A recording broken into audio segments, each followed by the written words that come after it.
D block element का ये last topic है पोटेशियम डाइक्रोमेट।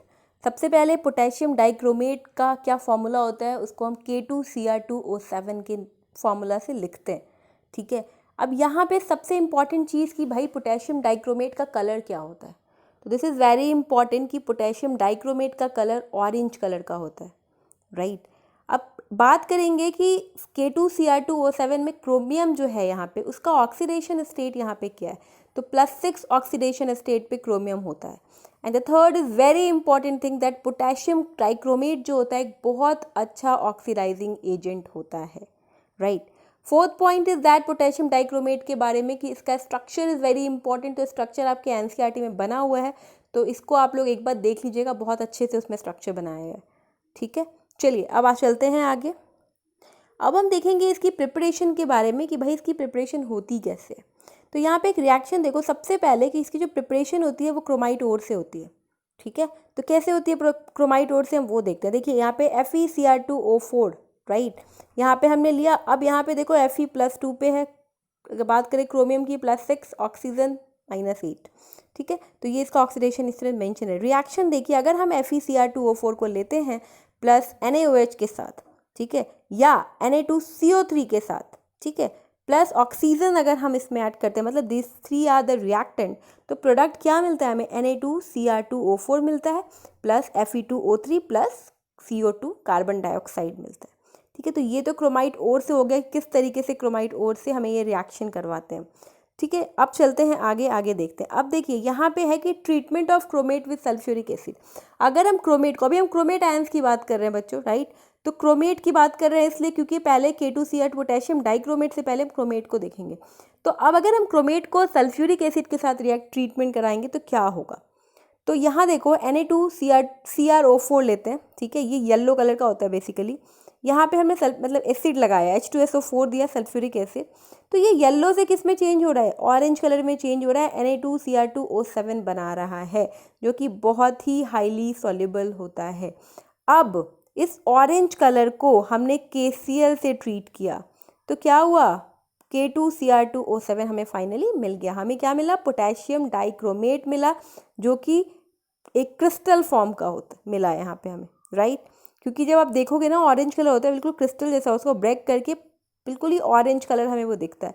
तो देखो यहाँ पे समझ आया कि ये फर्स्ट रिएक्शन क्या था, ये पूरी इसकी प्रिपरेशन है। सबसे पहले हमने क्रोमाइट ओर लिया है, क्रोमाइट ओर को रिएक्ट करवा के देखिए यहाँ पे हमें क्या मिला, Na2CrO4 मिला, देख रहे हो यहाँ पे। ठीक है, अब यहाँ देखो हमने इसी को उठाया और ये पूरा एक रिएक्शन बना के, क्योंकि फाइनली हमें बनाना तो K2Cr2O7 है, हमें पोटेशियम डाइक्रोमेट बनाना है, तो फाइनली हम इस तरीके से डाइक्रोमेट बनाते हैं। ठीक है, पहले क्रोमाइट ओर लेते हैं, उसके बाद उसको एसिड से ट्रीट करते हैं और फिर क्या करते हैं, डाइक्रोमेट बनाते हैं। चलिए, तो ये बन गया फाइनली। अब देखते हैं रिएक्शन। हमने प्रिपरेशन तो देख ली कैसे बनाया हमने, अब बात आती है रिएक्शन की कि भाई K2Cr2O7 में कैसे कैसे रिएक्शंस होता है। तो देखो यहाँ पे बहुत इंपॉर्टेंट, K2Cr2O7 को अगर हम H3O+ आयन से रिएक्ट करवाएंगे तो हमें क्या मिलता है, हमें मिलता है Cr3+, ठीक है, 2Cr3+ मिलता है। अगर हम H3O+ से अगर हम बेसिक मीडियम, ऊपर एसिडिक था नीचे बेसिक मीडियम है OH-, तो क्या मिला, CrO4 2- मिलता है, जो कि येलो कलर का होता है, मीन्स ऑरेंज से येलो कन्वर्शन है यहाँ पे। फिर अगर हम H2S के साथ कराएंगे तो कोलोइडल सल्फर मिलता है, राइट। चलिए अब चलते हैं आगे, इसके रिएक्शन को देखते हैं। अगर मान लो, बहुत इंपॉर्टेंट रिएक्शन है ये K2 पोटेशियम डाइक्रोमेट के अंदर, ये रिएक्शन बहुत बार पूछा जाता है। ठीक है, अगर मान लो K2Cr2O7 है, ये क्वेश्चन है, ध्यान से सुनना, ठीक है, ऑरेंज कलर का K2Cr2O7 है, इसको 3 तरीके से हम रिएक्ट करवा रहे हैं और ये क्वेश्चन पूछा जाता है, इसलिए मैंने रिएक्शन बेसिकली डाला है। अभी इसका फाइनल प्रोडक्ट आपको नहीं दिख रहा होगा, वो आगे दिखेगा। अब सोचो यहाँ पे फर्स्ट क्या है, हमने बेसिक मीडियम लिया है, H2O2 के साथ हमने बेसिक मीडियम लिया है पहला, तो क्या बनेगा ये सवाल है। दूसरा हमने हीट लगाया, तो क्या बनेगा। थर्ड हमने एसिडिक मीडियम लिया, H2O2 प्लस एसिडिक मीडियम लिया, तो क्या बनेगा। तो हमें ये देखना है कि बनता क्या। ये रिएक्शन बहुत इंपॉर्टेंट है, डबल स्टार मार्क कर लो, ये क्वेश्चंस पूछे जाते हैं। फिर से मैं रिपीट करती हूँ, पोटेशियम डाइक्रोमेट को हमने पहले बेसिक मीडियम से ट्रीट किया तो क्या बना, सेकेंड हमने हीट से ट्रीट किया तो क्या बना, थर्ड हमने एसिडिक मीडियम से ट्रीट किया तो क्या बना। चलिए तो अब हम देखते हैं इसका, तो आप देख सकते हो कुछ इस तरीके से इसका आंसर। जब हमने बेसिक मीडियम से ट्रीट किया तो ये K3CrO8 बनता है, जो कि सीधे ऑरेंज कलर से रेड ब्राउन कलर का हो जाता है। वेरी इंपॉर्टेंट कि कौन सा कलर चेंज करता है और क्या बनता है।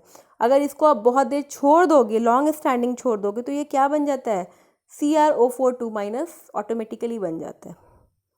तो ज़्यादा स्टेबल कौन हुआ, K3CrO8 हुआ या CrO4 2- हुआ? ज़्यादा स्टेबल ऑब्वियसली CrO4 होगा क्योंकि लॉन्ग स्टैंडिंग के बाद तो स्टेबिलिटी किसकी ज़्यादा होगी, CrO4 की ज़्यादा होगी, राइट। समझ रहे हो ये चीज़।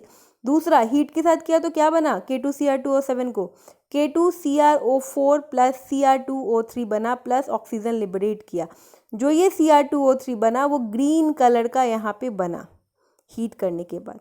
थर्ड, अगर हम H2O2 मतलब एसिडिक मीडियम से हम करते हैं तो यहाँ पे हमें CrO5 मिलता है, जो कि ब्लू कलर का मिलता है।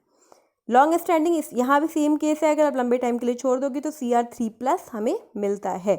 तो ये बहुत इंपॉर्टेंट रिएक्शन है, इसलिए आप लोग प्लीज़ इसको समझ के, याद करके, लिख के इस चीज़ को दिमाग में रखना, क्योंकि ये क्वेश्चन पूछा जाता है बच्चों बार बार K2Cr2O7।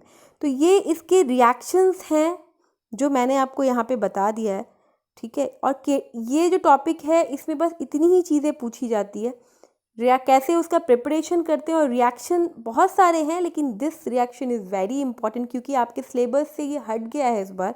अगर हम बात करें 2021 की, जो बच्चे 2021 में अपेयर होंगे उनके लिए ये चीज़ें हट गई है, राइट। ये सिलेबस से रिड्यूस कर दिया है, तो ये आपको पढ़ना नहीं, लेकिन फिर भी कंपटीशन पर्पस से अगर हम बात करें अदर इन JEE और नेट, तो उस चीज़ में इस चीज़ को पढ़ना है। तो ये रिएक्शन में निकाल, JEE में खासकर बेसिकली JEE में ये क्वेश्चन पूछा जाता है कि अगर हम एसिडिक से, हीट से और बेसिक से अगर हम इसको रिएक्ट करते हैं K2Cr2O7 को, तो क्या मिलता है हमें। तो इसलिए ये रिएक्शन अच्छे से पढ़ लेना। बाकी इसमें कुछ ऐसा इंपॉर्टेंट है नहीं जो मुझे बताना है अभी। तो ये चैप्टर आपका आज बच्चों ख़त्म हो जाता है, D block element. F block हट गया है सिलेबस से, तो हम F ब्लॉक नहीं पढ़ रहे हैं, मीन्स लैंथेनॉइड एक्टिनॉइड दोनों हट गए, तो हम वो नहीं पढ़ेंगे। नेक्स्ट अब हम कल नया चैप्टर स्टार्ट कर रहे हैं केमिस्ट्री का। तो आज के लेक्चर के लिए इतना ही था, मिलते हैं फिर कल नेक्स्ट लेक्चर में, तब तक के लिए बाय बाय।